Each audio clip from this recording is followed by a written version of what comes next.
গরম মানে সকলের পছন্দের জিনিস হচ্ছে ঠান্ডা ঠান্ডা পানীয়। তা সেটা কোল্ড ড্রিঙ্কস, জুস, লস্যি বা এখন যে বাজারে বিভিন্ন ধরনের পাকা ফল এসছে তার শরবত, যেমন আম, তরমুজ, এইসবের শরবতটাও কিন্তু খেতে দুর্দান্ত লাগে। তো আমি সেদিনকে বানিয়েছিলাম আমের শরবত। তো এর জন্য প্রথমে নিয়ে নিয়েছি বেশ কয়েকটা হিমসাগর আম, এবং সেগুলো খুব পাকাও না। তা আমগুলোকে প্রথমে ভালো করে ছাড়িয়ে ধুয়ে নেব। এবার আমগুলোকে, যেহেতু গলা আম মানে পেকে যাওয়া আম না, সেই জন্য একটু আমি সিদ্ধ করে নিচ্ছি। বসিয়ে দিয়েছি, ওই 15-20 মিনিট মতো আগে সিদ্ধ করে নেব।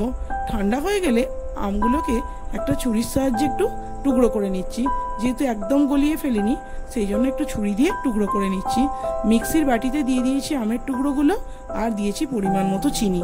যেহেতু এটা শরবত বানাবো, তো চিনিটার ব্যবহার করলাম। দিয়ে দিয়েছি আমি চিনি। এবার একটা মিহি পেস্ট তৈরি করে নিচ্ছি। সব আমের পাল্পটা আমি একটা পাত্রে ঢেলে নেব।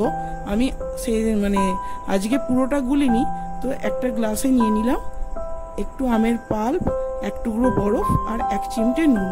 আমি ওই 3-4 চামচ মতো আমের পাল্প দিয়েছিলাম। এটা আপনারা চাইলে এয়ারটাইট কন্টেনারে রেখেও ফ্রিজে রেখে দিতে পারেন। অনেক দিন পর্যন্ত এটা দিয়ে শরবত বানানো যেতে পারে। তো এই যে গুলিয়ে দিয়েছি, তৈরি হয়ে গেল আমপানা বা আমের শরবত। খেতে হয়েছিল সত্যি অসাধারণ। তো কেমন লাগলো অবশ্যই কমেন্টসে জানাবেন। ভালো লাগলে প্লিজ একটা লাইক করে দেবেন। নমস্কার।